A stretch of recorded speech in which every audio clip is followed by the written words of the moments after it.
आप सभी को मेरा नमस्कार। आज मैं अनमोल मोती के बारे में बात करूंगी, जो कि परम पूज्य श्री श्री रविशंकर जी ने लिखे हैं। अपनी वाणी के माध्यम से मैं आप सभी तक पहुंचाना चाहती हूं। तो आप लोग अनमोल मोतियों को सुने और उन चीजों को समझें और अमल में लाने का प्रयास करें। धीरज और समता से देखो तुम्हारे मन में अब क्या घट रहा है। भक्त वही है जो चिंता नहीं करता। अपने जीवन को समय दो। आप खुश कब रहेंगे? पूरी जिंदगी खुश रहने की तैयारी में बीत जाती है। हंसोगे कब? कौन सी पंचवर्षीय योजना में है यह कार्यक्रम? सारा जीवन खुश रहने की तैयारी में ही बिता देते हैं। दूसरों के उत्साह पर पानी न फेरें। उत्साह जीवन का लक्षण है। धीरे धीरे उत्साह होने की प्रक्रिया को हम जीवन कहते हैं। यह कैसी विडंबना है। दूसरों ने भूल जानबूझकर की है, ऐसा न समझे। दूसरों पर दोषारोपण करना आपको अपने कर्तव्य से विमुख कर देगा।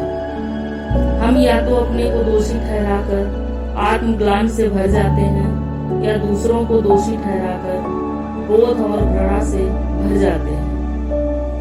यहाँ तो मृतकों को पूजा जाता है। समाधियों पर फूल मालाएं चढ़ाने, नारे लगाने, व्यवसाय बंद करने, रैली जुलूस निकालने से कुछ नहीं होता। इन व्यर्थ के कार्यों में भक्ति नष्ट होती है। गांधी जी को पुरानी व्यवस्था तोड़नी थी, इसलिए जोश बढ़ाना ही था, मगर हम अब तक वही कर रहे हैं। जोश जगाने वाले काम नहीं कर रहे हैं। विध्वंसक काम के लिए जोश चाहिए, सृजनात्मक काम के लिए होश चाहिए। निश्चय ही दुखी व्यक्ति अपने कर्म का भोग भोगता है, मगर हमारा धर्म उन्हें सुख देना है। सुख और ज्ञान बांटने से बढ़ता है, दुख और मूर्खता बांटने से कम नहीं होती। सब अपने हैं नहीं, जरा जाग कर देखो तो सही। सब उन्नत होना भूतकाल से जुड़ा है, जो अब है नहीं। दूसरे हमारे बारे में क्या सोचते हैं, ऐसा सोच सोच कर तुमने बहुत समय गंवाया। जो कुछ भी लोग सोचते हैं उन्हें सोचने दें। उनके विचारों से तुम स्वयं कुचले जा रहे हो। हर कोई मेरे मुताबिक चले, ऐसी अपेक्षा ना करें।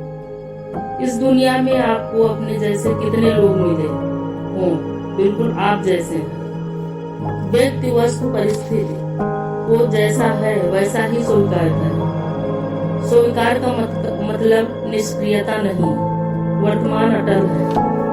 तथाकथित धर्म और धर्म गुरुओं ने तुम्हारी हंसी छीन ली है। जीवन को उत्सव बनाओ। हंसते खेलते नाचते गाते, यही सच्ची प्रार्थना है। तुम आत्मा हो, अपने जीवन को समय देना। तुम्हारा स्रोत क्या है, मूल को खोजो, गंतव्य भी समझ आ जाएगा। रोटी और कपड़े के लिए समाज या सरकार को जिम्मेदार समझकर हम अपने आत्मसम्मान को ही खो देते हैं। एक मजदूर एक क्लर्क से भी अधिक कमाता है, किंतु उसके ज्यादा गरीब होने का कारण शराब है। शराब को हटाए बिना गरीबी हट ही नहीं सकती। हम किसी न किसी के अनुयायी ही बने रहते हैं। हम हर क्षण आशा या अफसोस में व्यतीत करते हैं। हंसो और हंसाओ, मत फंसो और फंसाओ। प्रेम और मोह में फर्क है। प्रेम तो रखो, मगर मोह से निकलो। इसके साथ ही मैं अपनी वाणी को विराम दूंगी और नए विचारों के साथ प्रस्तुत होती रहूंगी। आप सभी का बहुत बहुत धन्यवाद।